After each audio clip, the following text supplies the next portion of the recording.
YSR Congress party తీరుపై MLC మర్రి రాజశేఖర్ సంచలన వ్యాఖ్యలు చేశారు. శుక్రవారం పల్నాడు జిల్లా చిలకలూరిపేటలోని తన నివాసంలో నిర్వహించిన మీడియా సమావేశంలో ఆయన మాట్లాడుతూ వైసీపీని గొడ్డలి పార్టీగా అభివర్ణించారు. విలువలకు తిలోదకాలిచ్చి హింసాత్మక రాజకీయాలకు పాల్పడుతోందని విమర్శిస్తూ ఆ పార్టీ అసలు స్వరూపం ఈరోజు తేటతెల్లమైందని మండిపడ్డారు. తాము స్వచ్ఛందంగా వైసీపీకి రాజీనామా చేసి ఆమోదం కోసం మండలి చైర్మన్కు పత్రాలు సమర్పించినప్పటికీ వాటిని తిరస్కరించడం అప్రజాస్వామికమని ఆయన పేర్కొన్నారు. ఎమ్మెల్సీల రాజీనామాలను చైర్మన్ తిరస్కరించిన విషయాన్ని అధికారికంగా బయటకు చెప్పకపోవడాన్ని ఆయన తప్పుబట్టారు. చైర్మన్ తీసుకున్న ఈ నిర్ణయం నిబంధనలకు మరియు చట్టానికి విరుద్ధంగా ఉందని, స్వచ్ఛందంగా ఇచ్చిన రాజీనామాలను ఆమోదించకపోవడం వెనుక రాజకీయ కుట్ర ఉందని ఆరోపించారు. ఈ పరిణామాలన్నీ మాజీ మంత్రి బొత్స సత్యనారాయణ కనుసైగల్లోనే జరుగుతున్నాయని, చైర్మన్ స్వతంత్రంగా కాకుండా రాజకీయ ఒత్తిళ్లకు తలొగ్గి నిర్ణయాలు తీసుకుంటున్నారని మర్రి రాజశేఖర్ తీవ్రంగా ఖండించారు. ఎవరి ప్రయోజనాల కోసం, ఏ ప్రాతిపదికన తమ రాజీనామాలను తిరస్కరించారో సమాధానం చెప్పాలని ఆయన డిమాండ్ చేశారు.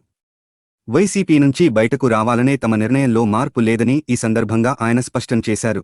మార్పు కోసం మనం సైతం, మీ సురేష్ బాబు ముఖమాటం, editor in chief, media buzz Telugu news channel Andhra Pradesh. నమస్కారం. 2024లో నాతో పాటు శాసనమండలి సభ్యుడిగా ఉన్నటువంటి జయమంగళ వెంకటరమణ తన పదవికి రాజీనామా చేయడం జరిగింది. ఆ తర్వాత 2025లో నేను చేశాను. నాకంటే కొంచెం ముందు మరొక ఇద్దరు శాసనమండలి సభ్యులు బల్లి కళ్యాణ చక్రవర్తి మరియు పద్మశ్రీ కూడా రాజీనామా చేయడం జరిగింది. చైర్మన్ గారు 2 సార్లు నన్ను పిలిచి విచారణ చేశాడు. నేనైతే స్వయంగా ఆయనకే తీసుకెళ్ళి నా రాజీనామా లేఖని ఇవ్వటం జరిగింది. రాజీనామా లేఖ అనేది చట్ట ప్రకారం కౌన్సిల్లో ఉన్నటువంటి ఆంధ్రప్రదేశ్ లెజిస్లేటివ్ కౌన్సిల్ రూల్స్ ప్రకారం ఎవరి ద్వారా అయినా పంపించవచ్చు, స్వయంగా ఇవ్వవచ్చు. రెండింటిలో ఏదైనా చేయొచ్చు. ఈరోజు జయమంగళ వెంకటరమణ రాజీనామాని తిరస్కరించినట్టుగా మనం అందరం కూడా చూసాం మీడియాలో. తిరస్కరించడానికి గల కారణాలు ఏంటంటే, ఆయన స్వయంగా నాకు ఇవ్వలేదు. రెండోది, మిగతా పార్టీల ప్రభావం ఉంది. బొత్స సత్యనారాయణ గారు ఆయన కూడా ఒక పిటిషన్ ఇచ్చాడు అని చెప్పి ఆయన రాజీనామా స్వచ్ఛందంగా చేయలేదు అని చెప్పడం జరిగింది. ఆ ఆర్డర్లో ఆ రకంగా రాసినట్లుగా మనం మీడియాలో ఈరోజు చూసాం. వాస్తవంగా జయమంగళ వెంకటరమణ అనేటువంటి ఎమ్మెల్సీ 2 సార్లు విచారణకు పిలిస్తే స్వయంగా వెళ్ళి నేను నా రాజీనామాని స్వచ్ఛందంగానే చేశాను, నా రాజీనామాను అంగీకరించండి అని చెప్పి ఆయన విచారణలో చెప్పడమే కాకుండా కౌన్సిల్ జరిగేటప్పుడు కూడా అతను అందరి సమక్షంలో కౌన్సిల్ హాల్లో నా రాజీనామాని యాక్సెప్ట్ చేయండి అని చెప్పి కూడా అడగడం జరిగింది. అతని రాజీనామాని యాక్సెప్ట్ చేయనందున అతను హైకోర్టుకు వెళ్ళాడు.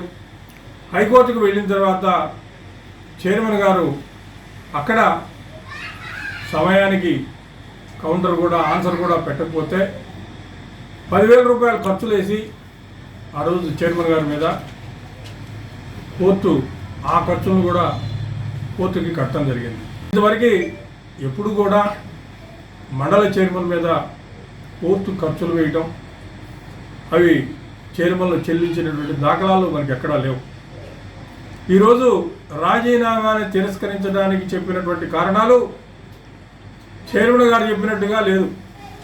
ఆయన చేత వైఎస్ఆర్ కాంగ్రెస్ పార్టీలో ఉన్నటువంటి పెద్దలు, దాని అధ్యక్షులు జగన్మోహన్ రెడ్డి గారు చెప్పినట్టుగా ఉంది తప్ప, ఒక చైర్మన్గా కౌన్సిల్ చైర్మన్గా ఏ నిర్ణయం అయితే తీసుకోవాలో ఆ నిర్ణయం మాత్రం తీసుకున్నట్టుగా ఎక్కడా కూడా కనపడలేదు.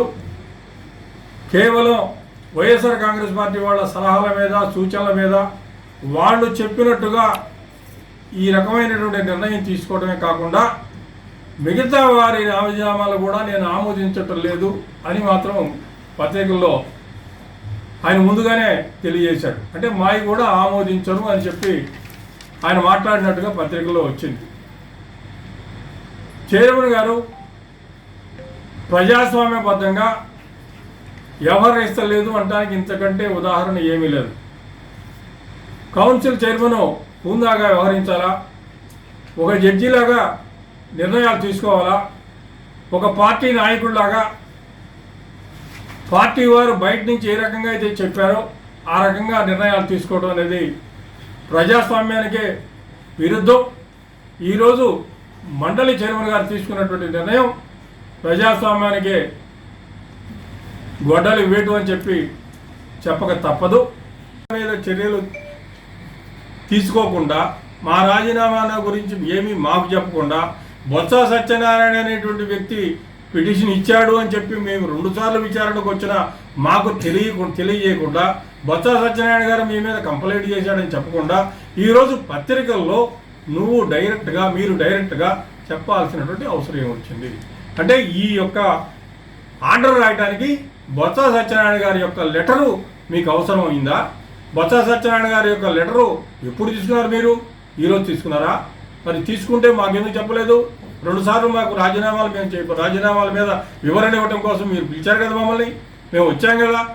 మా మీద ఎవరు పిటిషన్ పెట్టారో, ఏమని పెట్టారో మాకు చెప్పకుండా దాచిపెట్టాల్సినటువంటి అవసరం మీకేమొచ్చింది?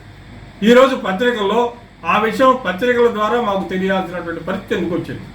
మా మీద ఎవరు పిటిషన్ పెట్టినా ఏం చేసినా మాకు కూడా కాపీ ఇవ్వాలా, మా యొక్క వివరణ కూడా తీసుకోవాలా. అట్లాగే వెంకటరమణ వివరణ కూడా తీసుకోవాలిగా. బొత్స సత్యనారాయణ గారు ఏం పెట్టారో అవేమీ లేకుండా మీరు ఈరోజు పత్రికల్లో మీరు రాజీనామాను తిరస్కరించడానికి బొత్స సత్యనారాయణ గారు కూడా లెటర్ ఇచ్చాడు అని చెప్పి మీరు చూడటం అనేది ఇది అసలు ఏ రకంగా, ఏ రూల్ ప్రకారం మీరు విచారించారో, ఏ రూల్ ప్రకారం ఇది సబబో, ఏ రాజ్యాంగం ప్రకారం ఇది సబబో, దీన్ని ఏమంటారో కూడా అర్థం కానటువంటి పరిస్థితి ఉంది. కాబట్టి ఈరోజు చైర్మన్ గారు చేసినటువంటి ఆర్డర్ మాత్రం తప్పు అని మాత్రం చెప్పక తప్పదు. ఇచ్చినటువంటి తీరు, ఆయన రాసినటువంటి ఆర్డరు చట్టబద్ధం కాదు, ప్రజాస్వామ్యబద్ధం కాదు, రూల్స్కి విరుద్ధంగా ఉంది. వైఎస్ఆర్ కాంగ్రెస్ పార్టీ వాళ్ళు రాసిస్తే ఆ యొక్క ఆర్డర్ రాసినట్టుగా, ఆ యొక్క ఆర్డర్ చెప్పినట్టుగా ఉంది తప్ప ఒక మండలి చైర్మన్గా కౌన్సిల్ రూల్స్ ప్రకారం తీసుకోవాల్సినటువంటి చర్యలు మాత్రం అవి కావు. ఒక సభ్యుడికి రాజీనామా చెయ్యాలా, కొనసాగాలా అనేది వాడిష్టం. ఆ సభ్యుడి యొక్క ఇష్టం మీద ఆధారపడి ఉంటుంది తప్ప మరొకటి కాదు. నేను సభ్యుడిగా ఉండడానికి, కొనసాగడానికి నేను ఇష్టపడలేదు. నా రాజీనామాను స్వచ్ఛందంగా నేను చేశాను, నా రాజీనామాను అంగీకరించండి అని చెప్పి రాజీనామా చేసి బయటికి రావడం జరిగింది. అంతేగాని రాజీనామా చేయకుండా మరొక పార్టీకో వెంకటరమణ వెళ్ళలేదు. రాజీనామా చేసిన తర్వాతే అతను రాజకీయంగా ఏదో ఒక నిర్ణయం తీసుకుంటారు, అంతే తప్ప మీరు చెప్పినట్లుగా పొలిటికల్ ఇన్ఫ్లుయెన్స్ తోటో మరొకటో మాత్రం కాదు. మీ పార్టీ అంటే ఇష్టం లేదు, మీరు ఎన్నికల్లో ఓడిపోయిన తర్వాత మీరు ప్రవర్తించేటువంటి తీరు కూడా ప్రజాస్వామ్యబద్ధంగా లేదు. మీ పార్టీకి ఆల్రెడీ ఒక పేరు వచ్చింది, ఇది గొడ్డల పార్టీ అని తప్ప మరొక పార్టీ కాదు. అటువంటి పార్టీలో ఉండడానికి వెంకటరమణ ఇష్టపడలేదు. అందుకే మేము కూడా బయటకు వచ్చాం. బయటకు వచ్చిన తర్వాత కూడా మీరు మమ్మల్ని వదిలిపెట్టకుండా ఇంకా ఈ రకంగా చేయడం అనేది పద్ధతి కాదు. రాజీనామా తిరస్కరణ మాత్రం ప్రజాస్వామ్య విలువలకే విరుద్ధం. రాజీనామా అనేది సభ్యుడి యొక్క హక్కు. మండలిలో కొనసాగాలా, శాసనమండలి సభ్యుడిగా ఉండాలా లేదా అనేది సభ్యుడు నిర్ణయం తీసుకుంటాడు. ఈరోజు చైర్మన్ తీసుకున్నటువంటి నిర్ణయం మాత్రం చట్టబద్ధం కాదు, రాజ్యాంగబద్ధం కాదు, కౌన్సిల్ యొక్క రూల్స్కి విరుద్ధంగా ఉందని మాత్రం చెప్పక తప్పదు. దీని మీద వెంకటరమణతో అయితే నేను మాట్లాడలేదు. వెంకటరమణ దీని మీద తగిన ఆల్రెడీ ఆయన కోర్టులో వేసి ఉన్నాడు. మరలా కోర్టులోనే ఫైట్ చేయడానికి అవకాశం ఉంటుంది. ఆయన యొక్క హక్కుల్ని ఆయన వినియోగించుకుంటాడని చెప్పి నేను ఆశిస్తా ఉన్నా. మార్పు కోసం మనం సైతం మీ సురేష్ బాబు ముఖమాటం, editor in chief, media buzz Telugu news channel Andhra Pradesh.